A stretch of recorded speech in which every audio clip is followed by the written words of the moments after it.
Storytelling Podcast, episode number 51. Welcome to the Storytelling Podcast, where everything's fictional, even you. And now, here are your hosts, two guys and a girl who lie for a living, Garrett, Zach, and Chrissy. Hello, everyone, and welcome to the Storytelling Podcast, the podcast that's all about fiction, and more fiction, and how and telling the best truths through the medium of lies. I'm your host, Garrett Robinson. With me, as always, fellow co-hosts ZC Bolger and Chrissy Moss. And we've been having a great old time getting everything set up, haven't we, guys? Oh, yeah. Hell yeah. Oh, boy. Why are there so many technical issues involved with podcasting? It's almost as though there's an exact science to it that is difficult to maintain week to week, which I think is... They should have college classes. I think they do. Well, yeah, they do. I would just like to say that I feel a little bit self-conscious today since I can't see you guys and you can see me. Oh, really? Oh, awesome. There's something on your face, Chrissy. Thanks. Well, no, I can see me, so I know that's not true. It's a nose. I'm not wearing pants, Chrissy. No, but yeah, well, She's like, as long as you don't stand up, we're okay, right?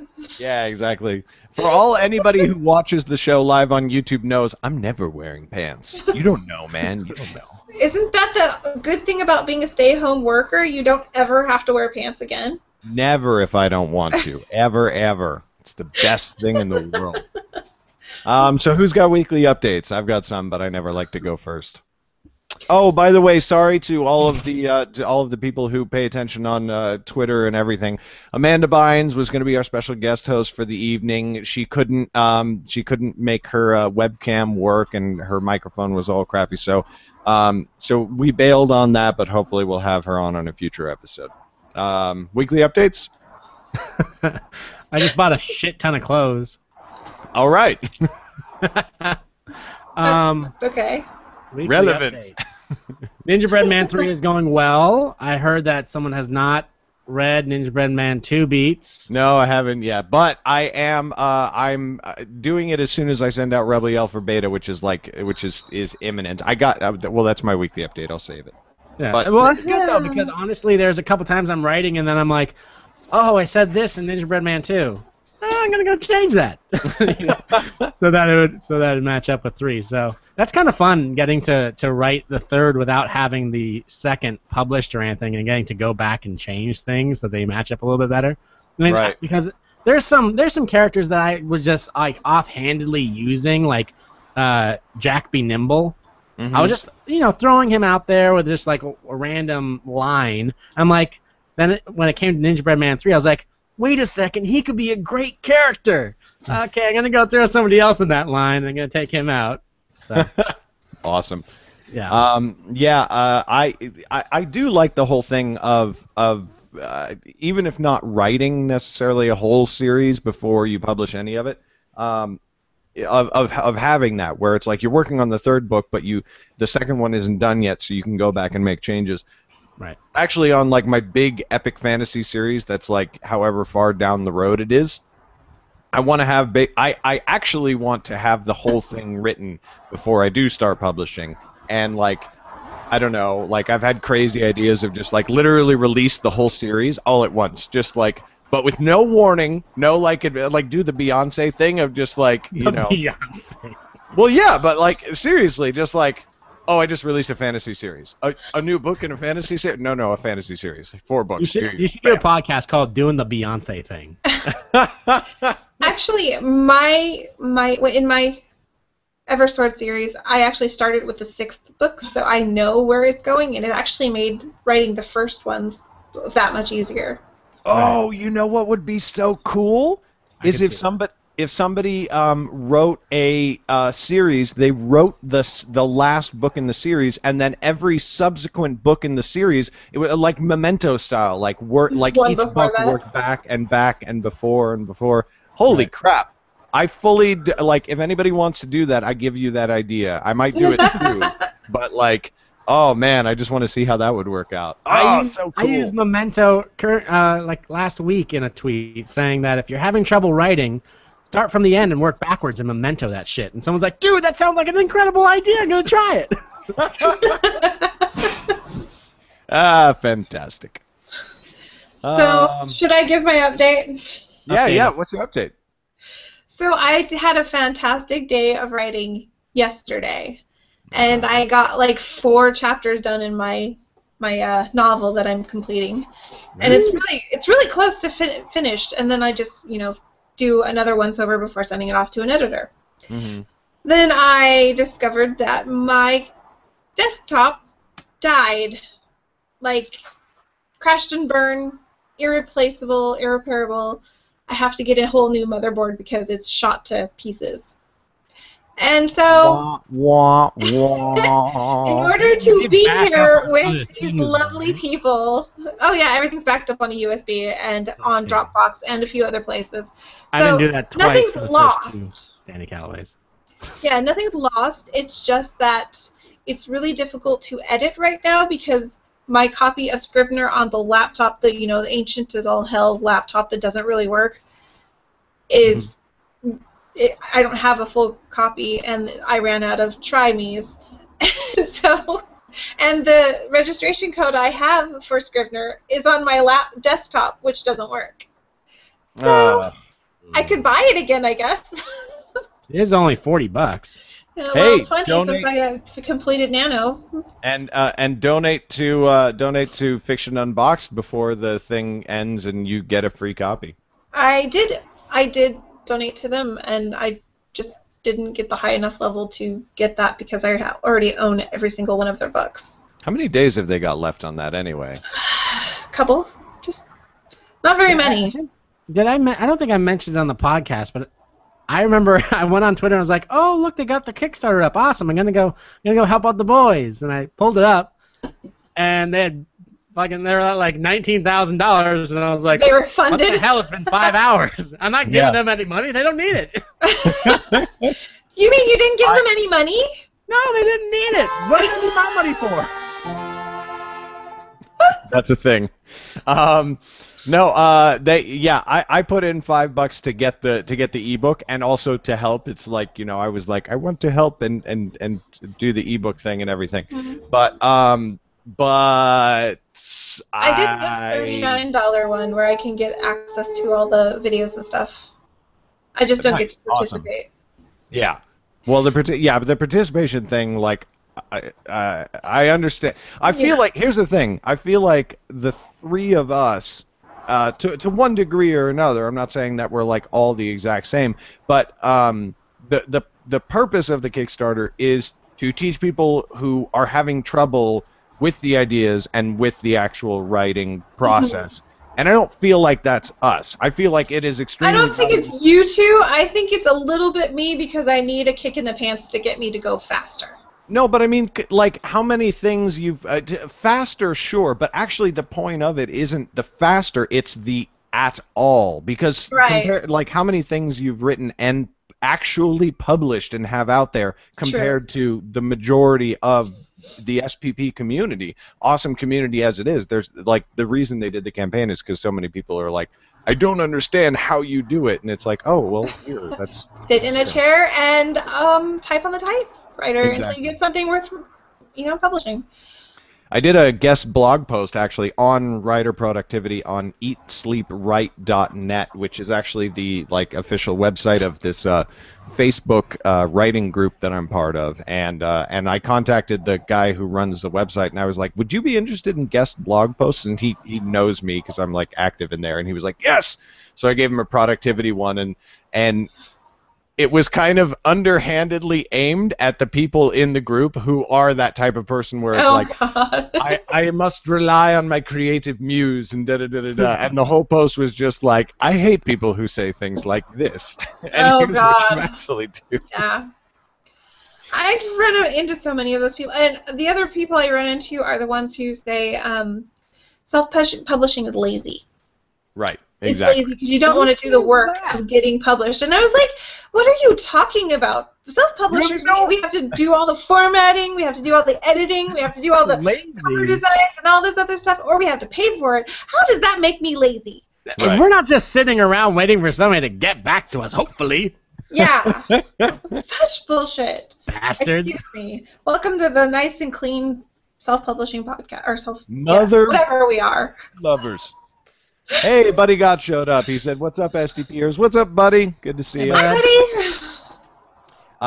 No, but it's very true. The next thing that I'm going to do, which is also going to be a very, very important video in that like self-publishing nuts and bolts series that I'm going to be doing, is basically the priority of budgeting when you are budgeting for a book. Where it's like, if you have any money at all, spend it on an editor, and then spend it on this, and then spend it on this, etc. Like working down the list of the most important thing, and the next, and the next, and like low to high range what you can expect to actually pay and everything. Which that's something. I mean, I don't know about you guys, but that's something I get asked a lot.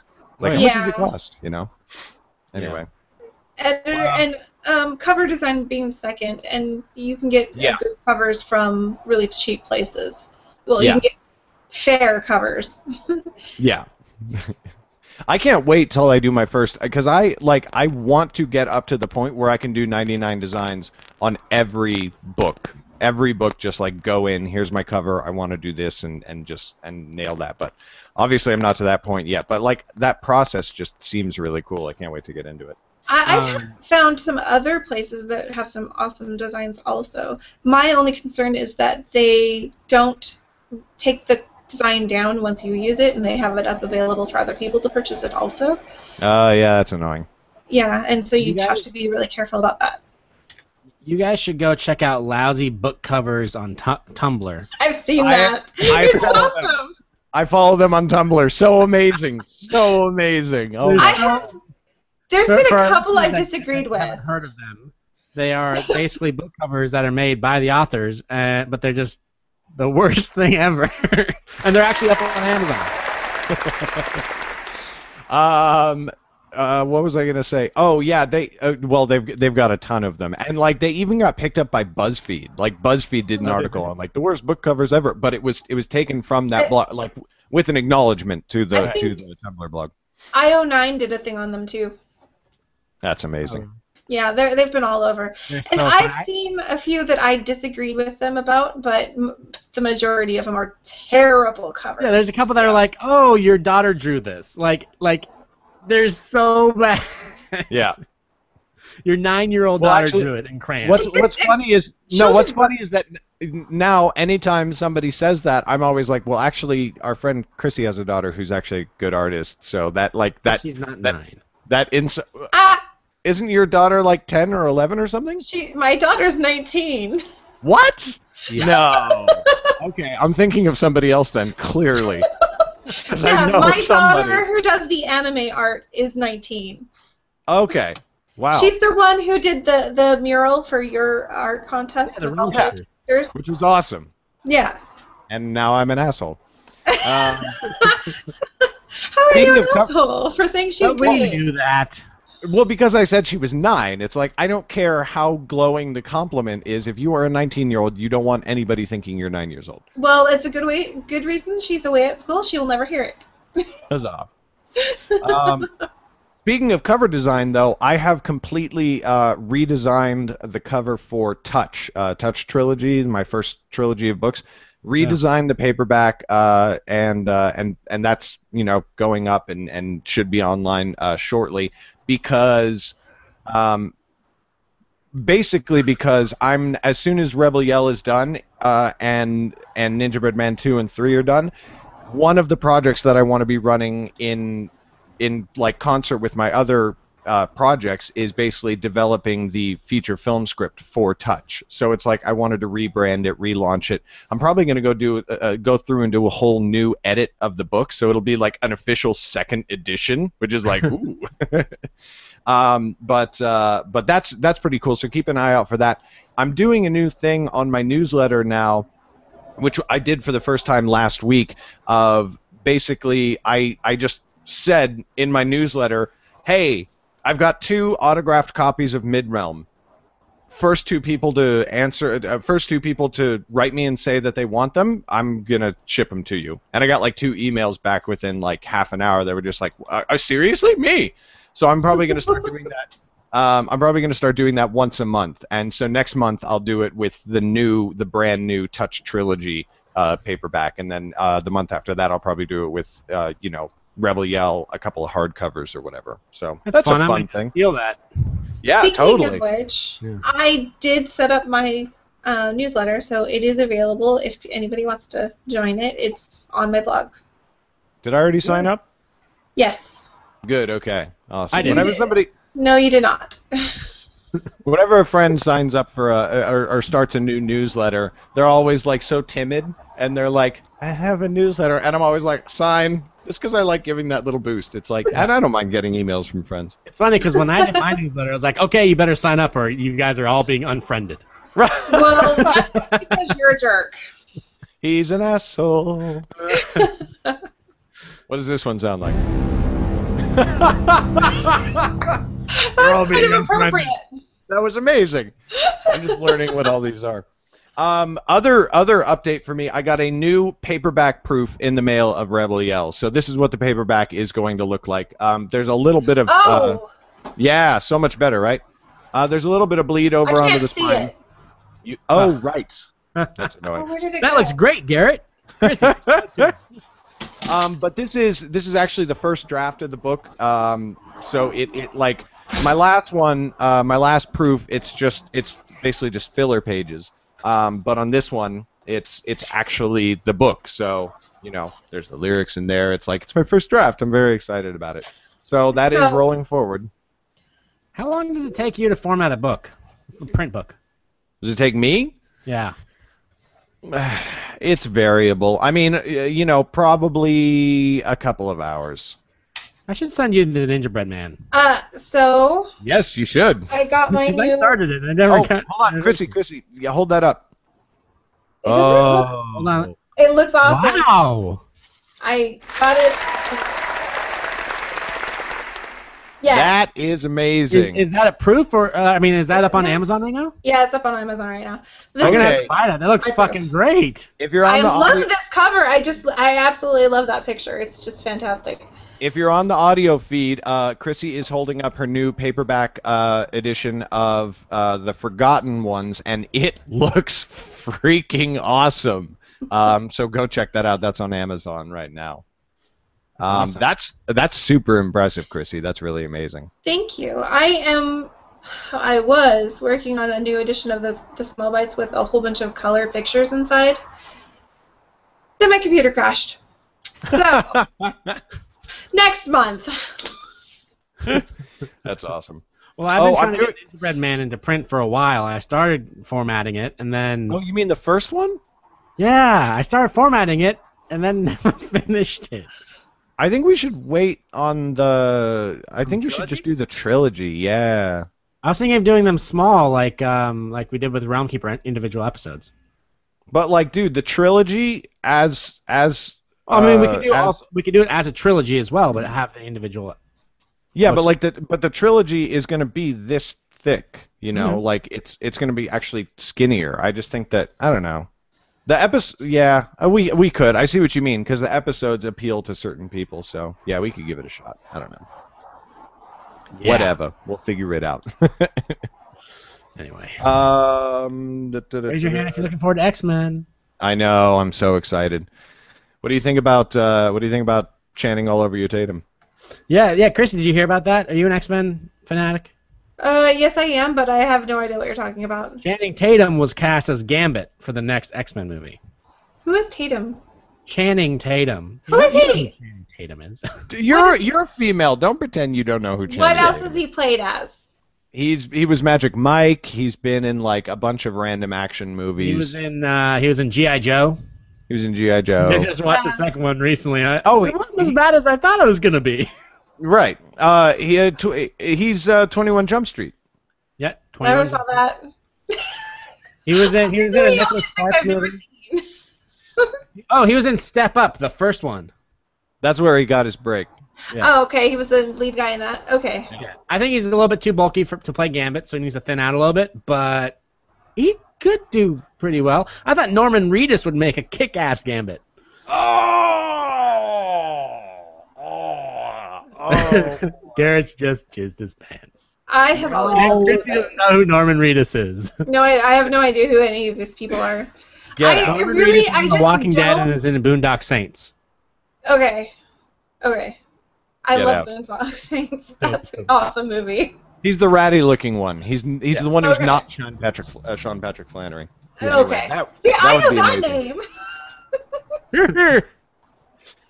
The lesser known brother of the Boondock Saints she knows. She doesn't know Channing Tatum. But don't you think Norman Reedus would have made it a kick-ass Gambit? Yes. Now I don't want it to be Channing Tatum. Like, I'm like, Channing Tatum would be totally awesome. Oh, what about Norman Reedus? Oh, fuck. I think that was Morgan's idea. I think she's the one who brought it up to me. Like, what about that guy that's on The Walking Dead? Who? Norman Reedus. Yes.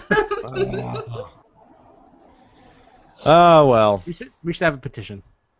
Wouldn't it be terrible if like that's how casting happened? It's like I want it to be this person. You know, it wouldn't be so Wait. terrible. In It would be certain terrible because Justin Bieber would be the star of every film Oh God. because he'd tweet Justin it. Bieber as Oh the Green my- Goblin. Ugh. Justin Bieber as I'm trying to think of an appropriately terrible comic book character. Buddy is currently eating blueberry Pop-Tarts, drinking a cold beer, and watching the show live. Life is good right now. I'm kind of jealous. I responded, I said, I want a beer. God damn it. I want Pop-Tarts. I just took my beer last night. Fantastic. Other Oh, Amanda updates, Bynes other is updates. watching. Is she really? No.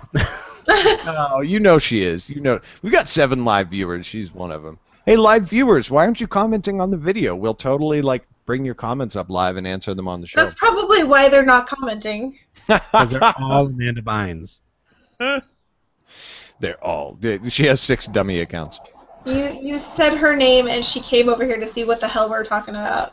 Well, it was only after we said it 3 times.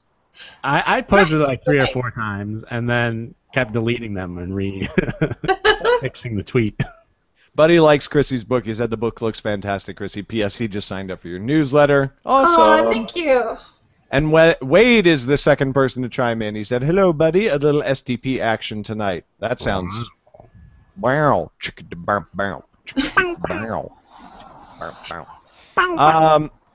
I know we've got. Do we have any more weekly updates? Because I feel like we should be moseying on to the topic because I don't want a repeat of last week where we were on topic for 10 minutes. I feel like I do, but I don't remember. But do we have a worldwide shout out this week? We don't. What? I don't really like. Because Yeah, Garrett's I'm on not- top of things tonight. No, I'm not on top of it, and I'm like worldwide shoutouts. Woo! I thought it was a cool idea, and just crickets, just complete silence. Nobody gave a crap. Nobody. I love the worldwide shout out. I know, but we're the only people. Nobody It's not ever. like we're doing this for listeners. We're doing this for us.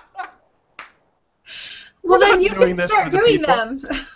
I listen back to the show after we're done. I'm like, oh wow, I wonder what the worldwide shout out today is gonna be. No, that's not a thing that occurs, Zach. That's not an actual happening. Oh, well. Nice try. You know me too well. Yes. Listen to our shows. Oh. Okay. Last thing I had to say, which I wanted to tell you, Garrett. I started watching House of Cards, Oh. That's on a Saturday night. marvelous show. and I'm halfway through the season 2 now. Oh boy. So you've seen the first episode of season 2? Yes. Oh my god! Oh my god!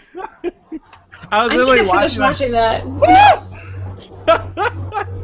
It's not the Red Wedding, but it's right up there with the Red Wedding. It's totally Yeah. what? Out of nowhere. Yeah. I feel like the Red Wedding would have had more impact had I not known it was coming. Oh yeah, but I mean the fun of the Red Wedding was watching it with somebody who didn't know. That was Right. the best thing about the Red Wedding. My wife had no idea, and I'm just sitting there just like, just waiting. And I'll pretend I can see you. Yeah. Oh, right. Yeah, that's right.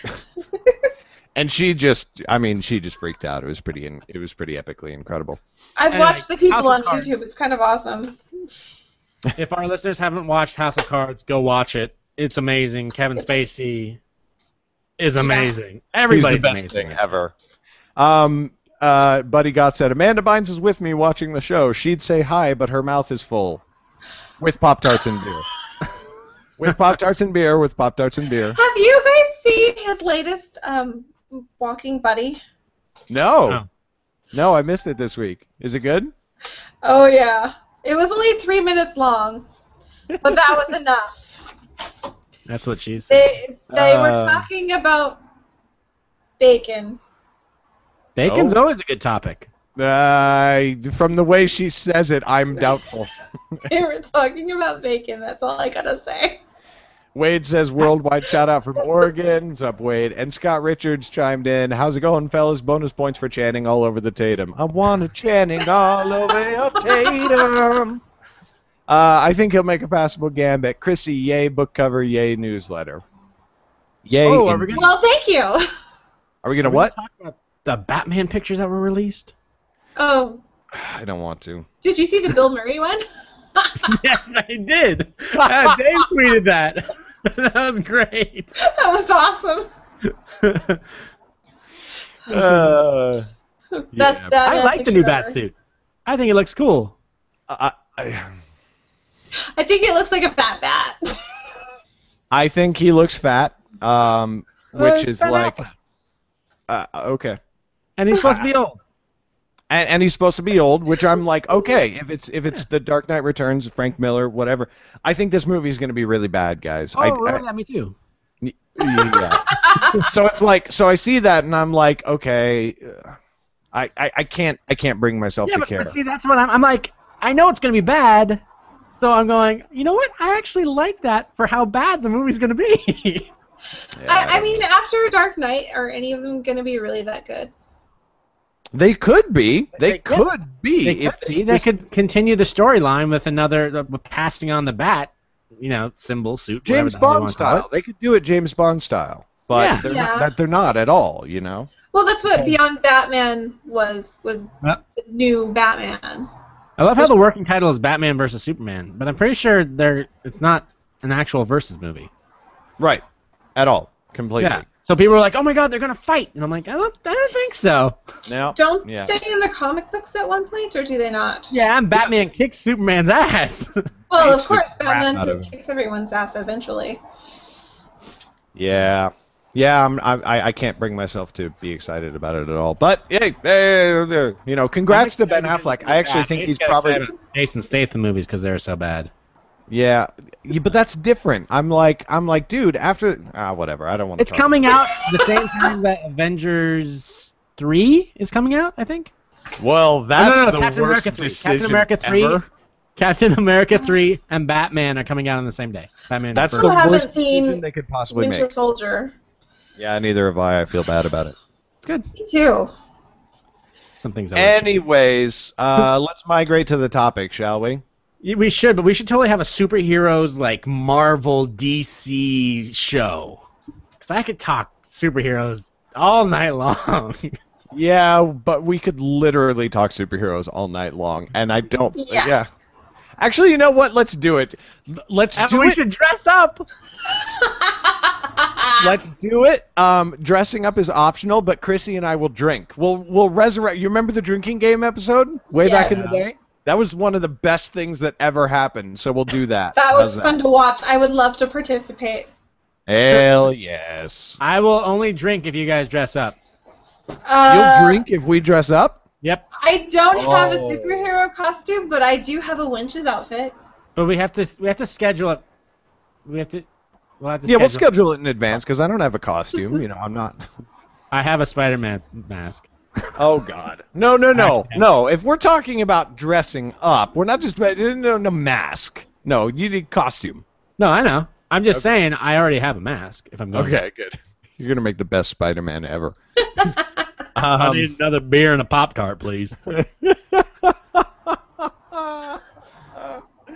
Oh shit. All right, so we will get on to the topic for the evening, and when we do that is when we always like to remind you that we are, as always, brought to you by authormarketingclub.com, which is, of course, an amazing website with a whole bunch of tools to help authors market their books. You can find free tools to help promote your free books, mastermind seminars where you can talk about what's going on in the book marketing world today, et cetera, et cetera. And if you want to go the extra mile, you can sign up for the premium membership, which is doubly awesome. We are premium members. They give you tools to help enhance your Amazon book description, tools to help get more reviews from like Amazon's top reviewers. Quick mention about reviews right after this. You can get actually free book covers. So if you're looking for a cheap way to get book covers, that's actually for the money a very cheap way, and they do book covers for their premium members. All kinds of really, really awesome things. So go check them out, authormarketingclub.com. We are getting very close to 100 reviews on Realm Keepers Episode 1. And Zach, we need to do something when we hit 100 reviews. What do you want to do? Take a dump. What? That's what, yep, he said it. I hold my poo for your review. I just don't even. We're at 93 customer reviews. So once we hit 100, what, do you want to do a dance You know on what? I would like to get to 10 reviews on one of my books. You will, don't worry about it. We should dress up like superheroes and get drunk. No, we're already gonna do that. That's I like that's gonna be a Monday night. But I like, don't know. no, We should survey our public. well, guys, chime in on the YouTube comments. What do you want us to do when we hit 100 reviews on Realm Keepers Episode 1? But we have gotten amazing success reviews-wise from what we do is the first call to action in the back of Episode 1 is a link. If you go review Episode 1, we'll send you Episode 2 for free. And when we put that call to action in place, like a couple of months ago, we were at like 30 reviews, and we've gotten 60. It's incredible. So Chris if is you're out there, I like this idea. yeah, I mean, which is, you know what's really interesting though? I think it works because they're so small. Because I actually have a policy on my Rebels, my personal email newsletter. Yeah. In addition to the new thing, by the way, if you do want free paperbacks in the mail every once in a while, you should totally sign up. And the link is right here, GarrettRobinson.com/rebel. Oh, no, that's the wrong link. Good one. But it's on my website, GarrettBRobinson.com. So, but I have a thing where if a rebel reviews one of my books, one of the big books, you know, Touch or Hit Girls or Mid-Realm or whatever, and they review it, they can read another one for free, because right now I need more reviews. Like, I want to do this until all of my books have 100 reviews, and then that will stop. That will not be a thing that exists forever. I've had like one person take me up on it for one book, and I'm just like, God damn, if I could read somebody's entire library just for leaving reviews, that would be amazing. But for some reason, it's going like gangbusters on Realm Keepers, so I don't know what the difference is. It's because it's really big in UK and Canada. They love to leave the reviews. Yeah, maybe. That could be. But then And we'd that have was more neither reviews a on the Canadian UK. nor UK accent. No, it wasn't. Anyway, so that's an interesting thing. What was I saying? Topic, yeah. So we're talking about story pacing and rhythm tonight, because I am editing somebody's book right now where pacing is a little bit of an issue, and I'm helping them through that. And I have had 2 books submitted to me recently on my book review line where the pacing was just terrible, and other things were terrible too. Like, I elected not to review the books after a couple of pages, but pacing and rhythm, I see it as a fairly common problem amongst writers in general, and particularly guys who maybe go to market without hiring Editor? without hiring an editor. Yeah, let's just say that, for example. So what do you guys think? Let's open it up. You should just Talk about define pacing. Well, pacing, I mean, pacing would be if you do think of a story in terms of the plot points, the rhythm of what goes on. It's like break it down to its bare bones, and it's this happens, then this happens, then this happens, then this happens, and it's the frequency with which major events occur, and how long it takes in between those major events. So, for example, taking Lord of the Rings, the first book, Fellowship of the Ring. Long, slow build, lots of just like kind of setup, and you're meeting Bilbo and you're meeting Frodo and you're learning about the Shire and everything, and like so many people give up in the first 20 pages because it's like, oh my god, he's still talking about the hobbits. And then we find out that it's the ring and Frodo has to leave, and then he's being chased by the ring wraiths through the Shire, and it's like, ooh, dun dun dun dun dun.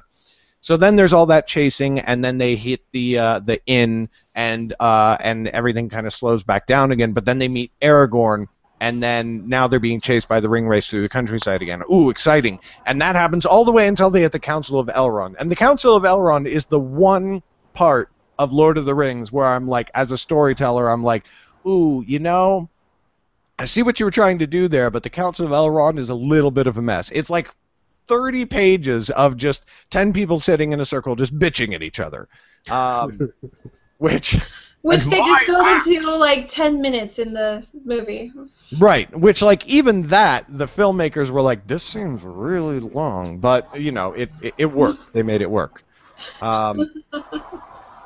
So that, keeping that rhythm going, keeping the story moving at a fast enough pace to keep your reader engaged, but also allowing yourself as a writer enough time and enough breathing room that people enjoy spending time in the world. You can describe what you want to describe. You can have the big kingdoms and the epic castles and all of these things that like really make people go, because it's finding that balance, right? Which is something that I think a lot of people have problems with. Yeah, I agree. I feel I feel that something that comes in really handy with pacing, or keeping your reader going along, excuse me, especially when writing young adult, is the introduction and the finding of new things. So if we take Harry Potter, for example, right, you're always finding something new about this world. Someone new is introduced in like every chapter. So you're always, everything is always evolving for you, but you are still going along the same road. And you also, a point that I definitely keep in is you want to start your book with something that's going to grab the attention and then start the pacing, instead of, I've seen some books that kind of gradually get up into it, and I personally, it's like you have to hang on, like when we all read Ready Player One, in the beginning of that book, oh my god, you had to hang on, right. And then when you got into it, it was amazing, it was awesome, So that's definitely a trick that I found, is you want to throw, get your reader hooked right away and get them wondering, what's happening or what this thing is. Danny Calloway's first chapter, the first words you see are "the man with the limp," automatically hooks a person going, "Who's the guy with the limp?" Yeah. Who's this limping guy? Yeah, and that was that's the reason why I made that chapter title that chapter title. Right, exactly. David Anson chimed in, said, "Hello, everyone." Hi, David. Good to see you. There is a I don't know what you'd call it, a technique, a tool, a explanation of one thing that I think is very important to pacing and rhythm of your story, and it is we all know about the 3-act structure. We've discussed it pretty extensively on this show. Yeah, you guys did. Which we can do another podcast about that. Yeah, for sure. But is this idea, and this is going to suck for people on the audio feed, sorry, but this idea that your story in terms of tension isn't a linear progression from here up till the end. It's basically like a series of 3 dips. So you start and you hit a high peak at the break into Act 2, and then it dips back down a little bit, but raises up even higher at the end of at the break into Act 3, the end of Act 2, and then it dips a little bit and then just ramps off into the stratosphere. So for Act 3, so it goes, kind of da-dun, da-dun, da-dun, like that, as opposed to just going from nothing happening to everything in the world happening. Right, and those dips should not be like. Chrissy. What is that sound? What? That was a motorcycle driving by. It is actually pretty warm here today, so my windows are open. I probably should close them. Those dips that Garrett was mentioning shouldn't go down to the same level. You don't go you don't start at a 2, go up to a 5, and then drop back down to a 2. No, you go down to a 4 and then go up to a 7, as a complete arbitrary numbers, But but yes, that's exactly how it should go, because it ramps up your reader. Because if it was just going from, if it was like he said, a linear line that just went diagonal from the bottom to the top, there isn't enough holding them. They're slowly building, but if you actually look at something that people go, they have those cliffhangers. Those cliffhangers are what is making the person dip down and come up. Right, exactly. I actually have a thing I'm going to screen share here for the live watchers real quick. So this is essentially kind of what we're talking about. Here they're calling it a story spine, and it has its starting point. It goes up to the first turning point, dips back down again, but not as far, and then up to the second turning point, and then dips back down again, and then ramps all the way up to the climax. So, and then it gets a little more complicated in here because you've got your B story, the secondary storyline, whether it's a romantic subplot or anything. Welcome back, Chrissy. I did mute you because of the people driving by, so you're going to have to unmute yourself if you can see how to do that. And if you're not, you can't? Crap, what have I done? No! Anyway, so there is the story spine, and Zach vamp for a second while I try and figure out how to rescue Chrissy. What have I done? That's a very interesting graph that Garrett just showed. So the people that are just listening, hopefully he'll put it up in the I don't know, the list or whatever it is when he posts this online for people, because it doesn't just show the plot A, which is your main plot, but the plot B is something really interesting, and the story arcs for your B plot are actually peaking on a slight upgrade in one of those dips of your main subplot, or sorry, your main plot.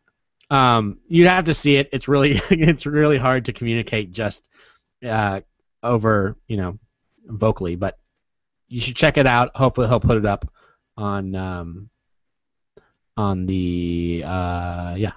on the notes. On the thing, on the thing. Sorry, I was reading what you were saying. Chrissy, can you see at the top of your Hangouts window, or are you muted?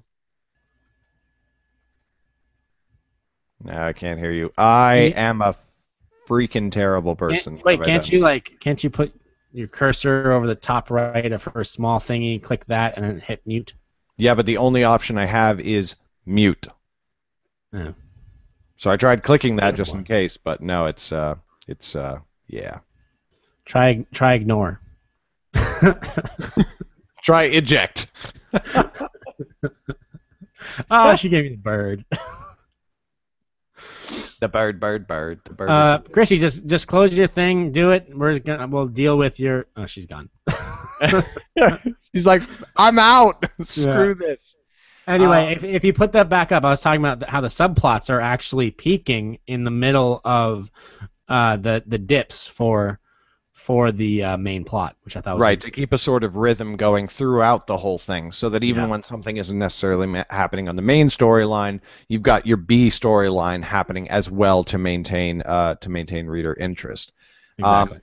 Which it's surprising how many books you can read that don't even have a B storyline. There is no B subplot, and it's something that most people just figure out how to apply instinctively. They're just like, I feel like, exactly. Yeah. but then, a lot of people, a lot of books that I've read, especially independent titles, self-published authors, et cetera, et cetera, there's no B story, which is like fine for a short story, but like if even in a novella, it's like you got to have something going on. Oh boy, we've got a whole lot of people just chimed in at once. Seth Rake said pacing is super important, but cutting the fat in stories can be really challenging. That is very definitely true.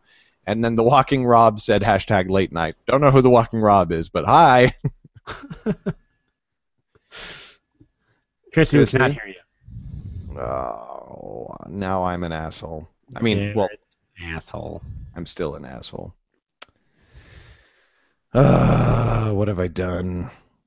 You ruined the podcast, man. I seriously did. This is bad. Ugh. Well, everybody. As you're trying to fix it, Chrissy, just start whistling, and once we can hear you whistling, we'll be like, oh, we can hear you. Trying to speak louder is not going to help.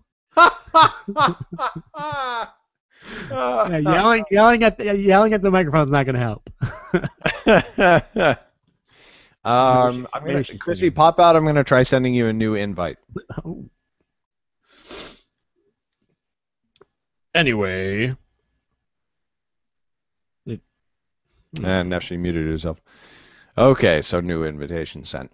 And Wade said, couldn't there be multiple dips and peaks, not just 3? Yes, there could be for sure. We were just mentioning the 3-act structure. That's how that works. Right. The main point of the peaks is that, in particular, you want, whenever you break into a new act, you want it to be because a break into an act signifies a change in the tone of the story. And that happens, just like in real life, like major change happens because of something very significant happening. Right. That's what motivates change in people's lives. So, in The Lord of the Rings, the break into Act 2 is Frodo suddenly discovering that his, little magical invisible ring that he inherited. Chrissy's back! Yay! Or is that Zach's? But can you hear me? Okay. Yes, we can hear you. Huzzah! Is it doing the feedback thing still? Nope. No, it's totally fine. Okay, cool. I can see you. You can see us. Yay! Everything is better because I screwed up. Sort of. Nope. So in Lord of the Rings, suddenly discovering that his little cool magic invisible ring is the one ring of power, spoiler alert, I guess, is the thing that causes Frodo to start his epic journey, and that's the break into Act 2. And then, it's hard because of the way that the trilogy works, but at the end, Boromir turning on the Fellowship at the end of the first book. Boromir turning on the Fellowship, or turning on Frodo specifically, and them being attacked because Frodo allowed himself to be seen with the ring on, motivates Frodo to leave the rest of the group and try and abandon everybody. And of course, Sam finds him and goes with him and whatever. But it is a huge major conflict that changes the nature of the entire story, and that is what those peaks and valleys are. It's got to be some major happening in the book. And with Ready Player One, you could actually, I think you might be able just to distinct it as him finding the keys. The first key is the break into yes, Act 2. Yeah, and then the second 75 pages into the book. Did you count? I did. I went back and I was like, how long did it take before the story started? It started on page 70, and then the break into Act 2 happened on page 75. And I was like, see that pacing? Awesome. Totally awesome. Even if you had done the first 5 pages of the book and then pages 70 to 75, and then hit me with the other 65 pages of random useless crap, then I'm hooked. Like, he's so almost lost me in that middle section, but whatever. And that's something that has to do with pacing. You want to take your reader into consideration. Are you talking too much about the 80s right now? You need to be truthful with yourself, because that can slow your progression down. Chrissy, push up on your chair again, like you did. The little thing you did. Never mind. She realized what I was doing before she even. Yeah, just stay. Just stay. No. I did it anyway. I love this podcast. Seth Rake said, "Dip into the climax, giggity." Yes, Seth. You and I, man. Seth and I, right on the same page. I think there's a little lag. Maybe a tiny little bit of one, but I think I hear you. Okay, we'll figure it out. Lag There's is something else I want to say. I can't remember what it was, so start talking. well. I was going to say self-promotional pat on the back. The break into Act 3 in Rebel Yell is one of my favorite things I've ever written. It's really good. That's all I'll say on that right now. Anyways, what else? Okay. Yeah. I remember what I was going to say. So along the lines of what I mentioned before with Ready Player One, with knowing your pacing and what you're putting in, you also thinking ahead of time of what's going to be coming, or being willing to go back to add some foreshadowing with certain things, so that because there is something that happened in Ready Player One, for example, is for me, I'd be reading and then he'd start having to explain something that he could have explained earlier, and it could have been on one of those uptrends, and I felt like he was on an uptrend, and then he had to explain something which made me dip down and then have to start on the uptrend again.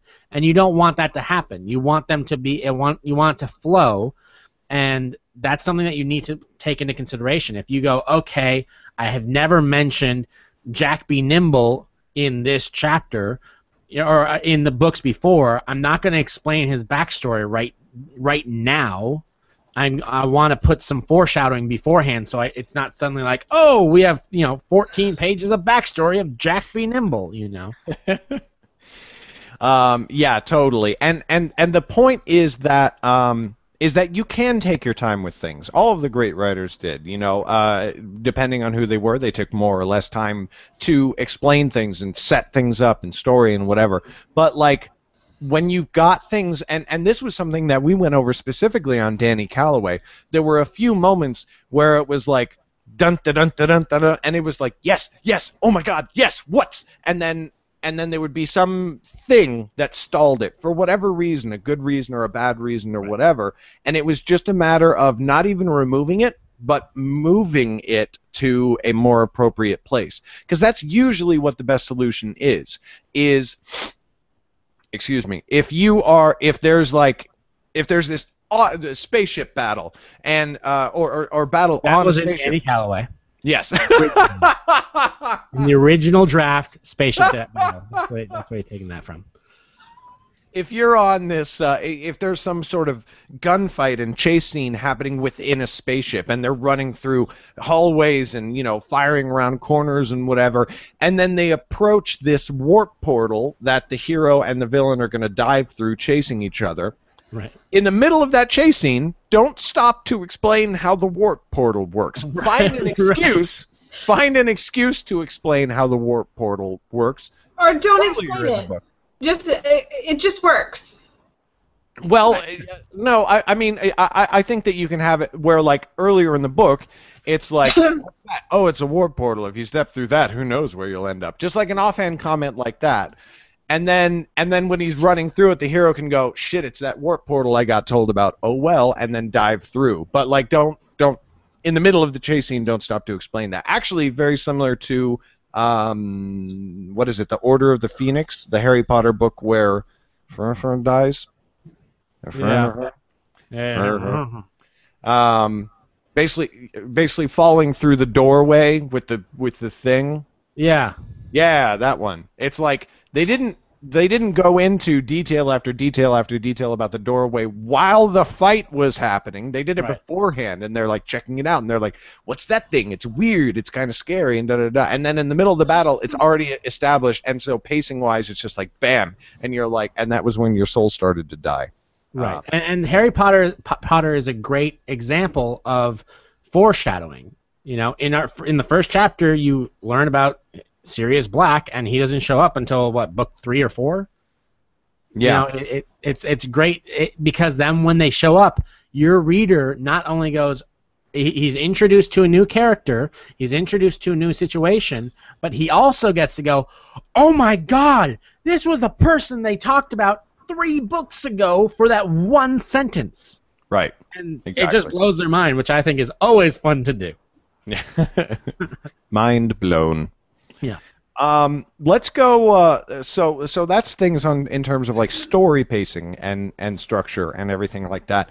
One thing that I don't want to forget to mention though is on a more micro level is the because this is like sort of the rhythm of your story. It's like this happens, then this happens, and this happens, and this happens. Okay, let's take a break. Let's take a breath. You know, your reader is kind of like, oh, that was so cool. Like if they're reading it in bed at night, that's when they can afford to put it down and afford to go to sleep or whatever. But on a much more micro level, there is the rhythm of your writing itself, and that is something that is very important. And in terms of writing quality, it's something that lends a lot of strength to your voice as a writer. And there's a lot of conflicting advice on it. But, for example, Hemingway is super famous as being the guy who he writes super short sentences and super short paragraphs and chapters. Never use a fucking comma. He uses commas. Rarely. Yeah. And it's all very clipped and simple language and yada yada yada. And he's a good writer, don't get me wrong, but so is Charles Dickens. And Charles Dickens wrote sentences that are like 200 motherfucking words long. It's like, So okay. did Steinbeck. Use commas. Right. And used commas and other forms of punctuation as well, such as the semicolon.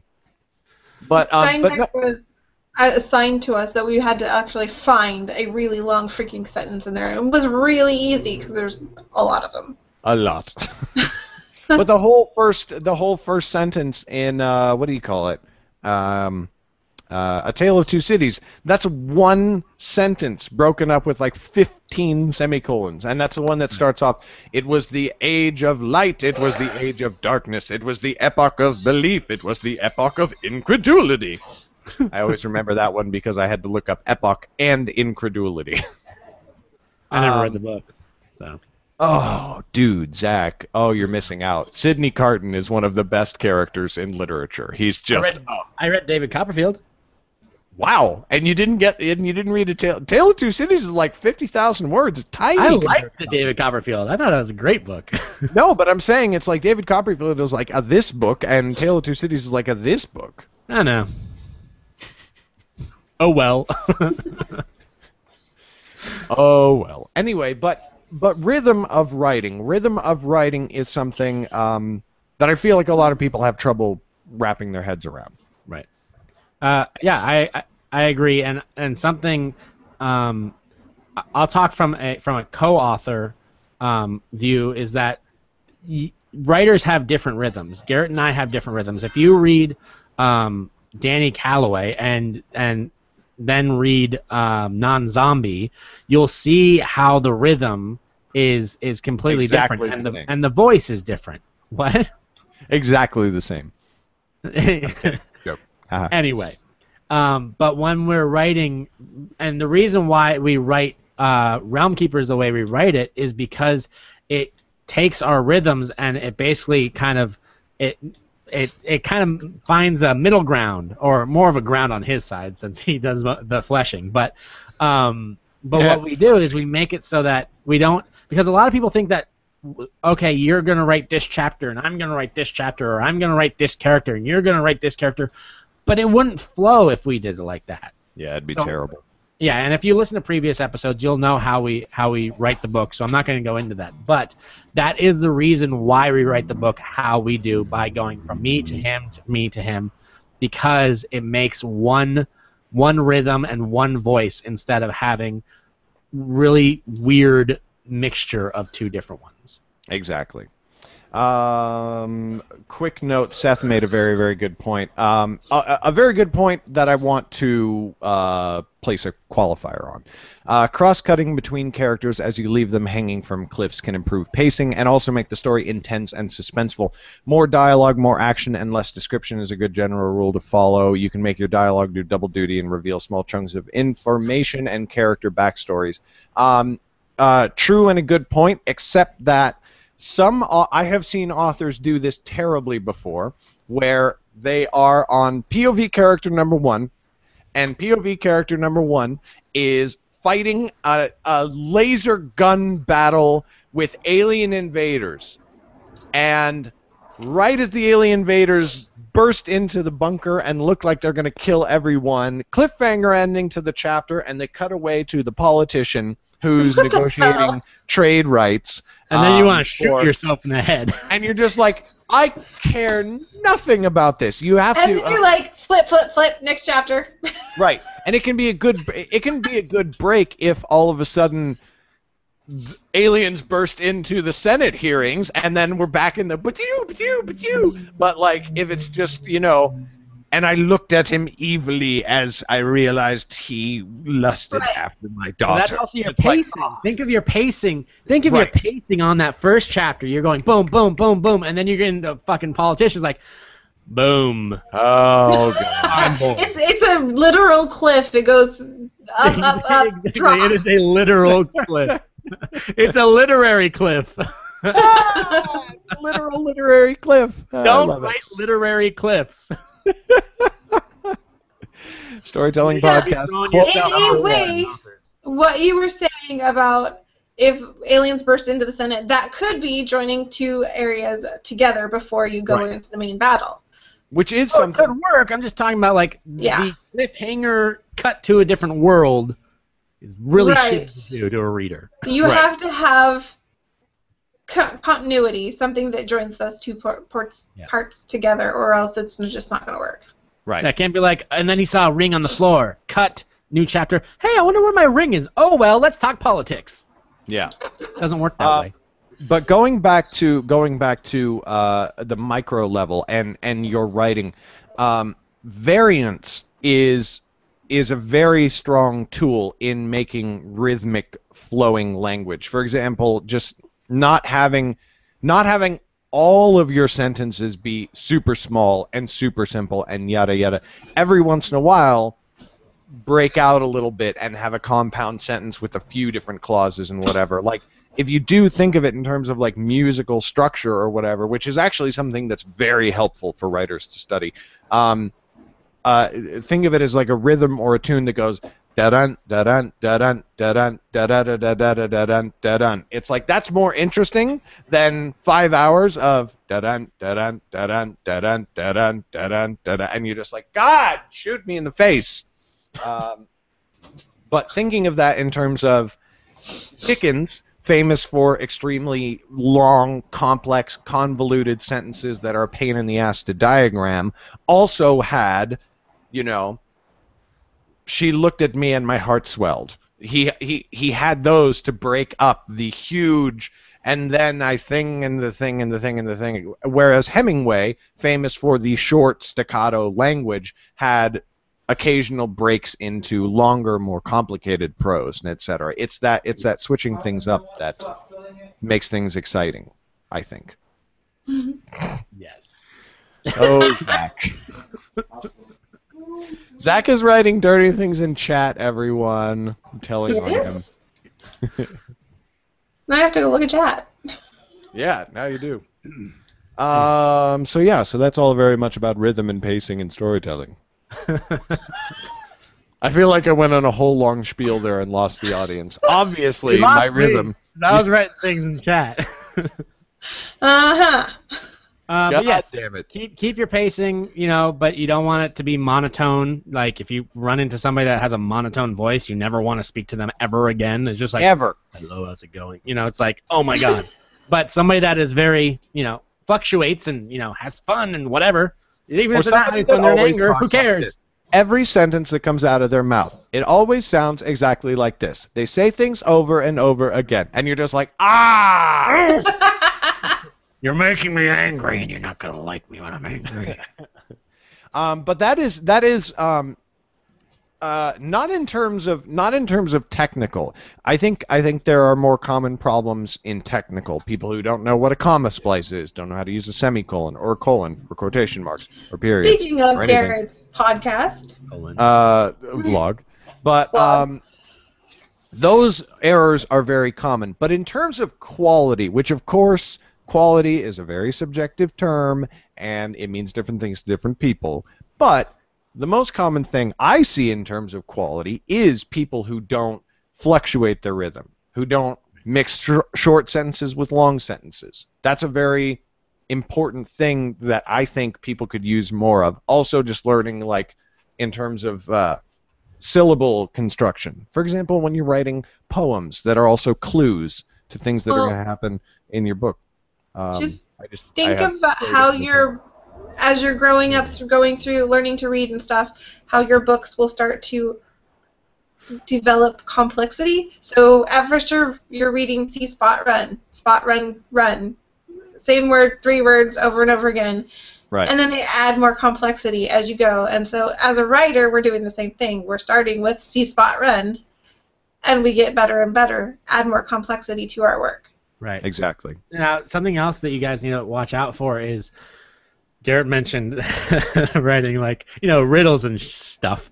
And we've talked about, Garrett and I don't totally see eye to eye when writing riddles and things that rhyme, really.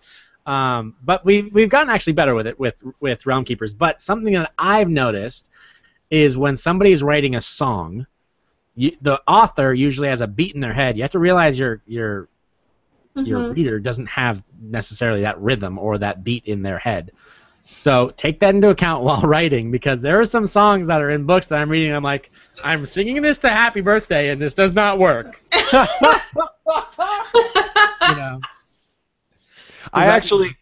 deep. I actually vlogged about this last week, which is basically what I've been doing for you guys. Are just giving me, you're opening me up all over the place. In Rebel Yell, the book is about a band, and the book is actually about 2 bands, and one of the bands, I have been basing all of their music on songs by one of my favorite bands, Rise Against. So what I do is I take Rise Against music and write completely new lyrics to it. So I know what the music sounds like, and I know what the rhythm and how it should be sung. The reader might not, but because it's written by people who are professional, really good musicians, there is an inherent rhythm and poetry to the words that if somebody wanted to go meta, they could, and I will mention it in the author's note, they can go through Rise Against's song list, find the songs that apply, find the songs that match up to the songs in the book, and then you'll know what they actually are supposed to sound like in your head. So that's like a cool, great. Yeah. Fantastic. Yeah. When I did Prophecy by Barlight, I just had a really simple limerick, because everybody knows what a limerick sounds like. Right. Sounds like Happy Birthday, right? Yeah, that's right. That's how I read all limericks. That's how you read all poetry. Every poem, Callaway puzzles in Happy Birthday. Every poem in Danny Calloway can be sung to the tune of Happy Birthday. I actually don't know if they'd work. I'm gonna try to see what they sound like. Sorry, Chris, you continue. Never mind. Well, anyway, sorry, go ahead. I think part of it is just finding one that fits your subject matter, like you were saying, too. Which and mine also, was more ridiculous, so limerick fit well. Yeah, and the other thing is just that written poetry is different from spoken word poetry, which is different from songwriting, which is different from rapping. The type, what? Yeah, which is different from rapping, but which is different from the type of poetry that you would use in a book that is not generally about poetry. In just a straight-up poetry book, you can do almost anything you want to. But in, for example, Midrealm, a fantasy book, or Harry Potter, which is like a fantasy book for, for young adult kids like 10 and up, basically. You want it to be fairly simple. You want it so that when people read it, there's really only the one way to read it, and it doesn't jar rhythmically with them. Because, okay, guys, okay, can we all just head out of chat for a little bit? Can we all just not, like, literally drawing emoticon boobs in the chat? Fantastic. What were you saying? Start over. Yeah. The Walking Rob, I can't pull up his comment live, but he said, I always scat out a rhythm before writing a sentence. It's late, don't judge me. I thought the music spiel would help out a bunch of people. He scats out a Don't you know a scat is a type of that. Scat is also something else. I'm sure that's not what he meant. Well, we were talking about music. He said scat out. I only know scat as like wild. Ever heard of Two Girls, One Cup? No, I don't ever want to hear about that ever. I never saw it either, but that's scat. I don't even want to hear about it. All right, anyway. Okay. The flow of chapters. Danny Calloway had an entire chapter that I had to remove because it didn't work with the flows of the rest of the chapters. And I honestly went like, I was reading one of my this is before it got to Garrett, and I was reading it, and I went, I'm at this chapter, and I'm suddenly kind of bored, and it's like I don't need it. So I had to be willing to cut out the entire chapter, and I fixed it honestly with 3 lines of dialogue in a different scene. Right. And then at the end, remember, we also had it was after the book ended. There's what's called the denouement, where it's like everything sort of calms back down by the end of the book. Yeah, we had to cut that down pretty drastically. But then that turned into a blessing in disguise. Yeah. Because that it all worked out really well because I thought the end book came out really well, and if there was any more, it would have continued on too much for the reader, and they would have gone, okay, I'm ready for this book to end. But you also got out of the stuff at the end, you got something to make a free promotional ebook with. Remember the whole story? You were going to take the whole story about the pharaoh at the end and put it as its own perma-free. Right. Well, yeah, and that was already a pre-idea to do. Right. Yes. Yeah. So on a big level, for the construction of your whole story and the construction of your whole series, I mean, that's one thing we could talk about is like you can't have book 1 be about an epic battle for the fate of an entire world and have book 2 be about a sword fight in a back alley. You know, it's like I've totally read a series like that, and I can't remember what the hell it was. I remember going, "Oh my God, book 2 sucks compared to book 1," and it's because of that. The Walking Rob chimed in. He wanted to defend himself. Not that kind of scat. LOL. And then told you so. LMFAO. I knew the out was a bad choice. Oh, Seth brings up an excellent point. Another tip regarding rhythmic writing is to avoid writing sentences beginning with the same word over and over again. Oh, yeah. An example would be starting each sentence with he, she, or I for a whole paragraph. It becomes dry and predictable. Keep your sentences fresh and start them out differently. That is a very good point. I cannot tell you how many books I have read that say, Garrett walked into the room. He went over to his bookshelf. He pulled down a book. He opened it up to page 25, and it's just like, no.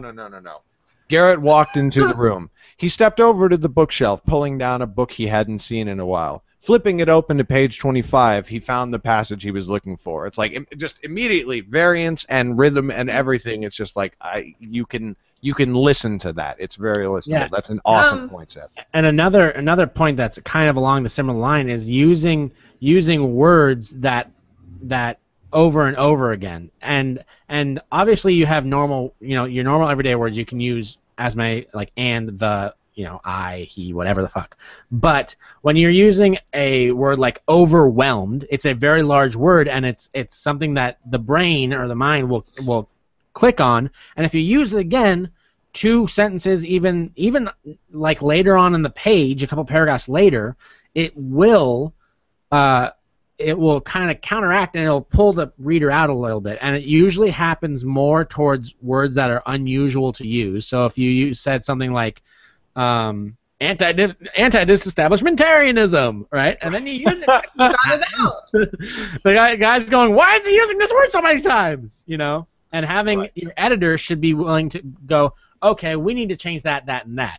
And I've caught Garrett do that, and Garrett's caught me do that.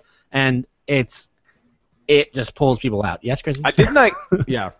So I was going to say said is one of those words where you can usually tune it out unless you're using it every single line of dialogue.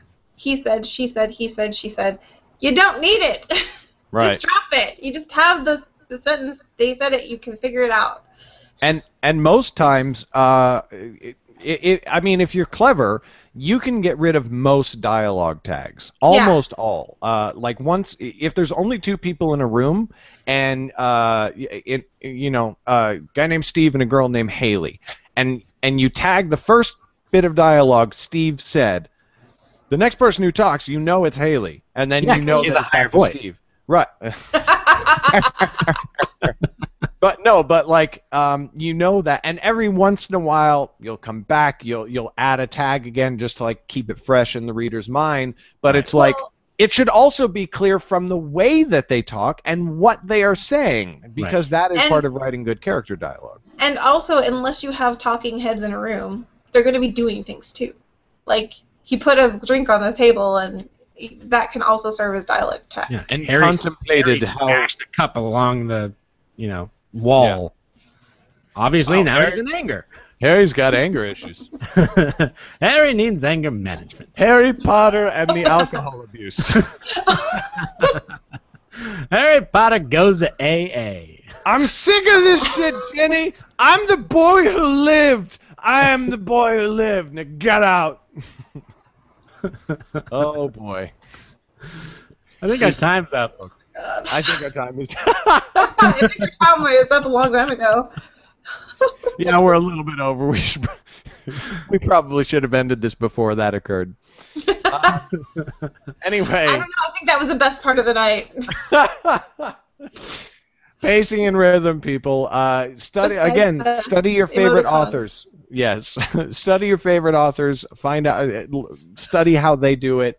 Don't steal it, but whatever. And if you want to see a clear evolution of that sort of thing, I started rereading Touch today, and I'm going to re-edit it, because one of the things, and one of the most consistent negative things that people do say in reviews, still over 4-star reviews on that book, but one of the consistent negative things that is said is that it was too fast-paced and we didn't have enough time to interact with the characters.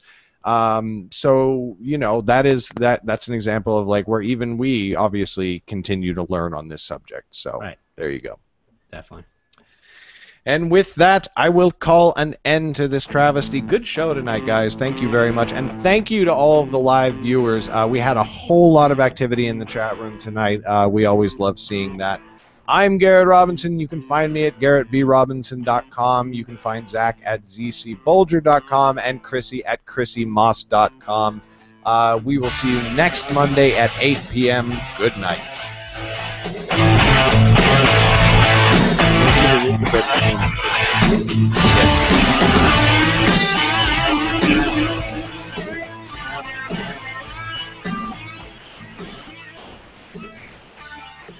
Oh, yeah. Scott Richards' comment is the best.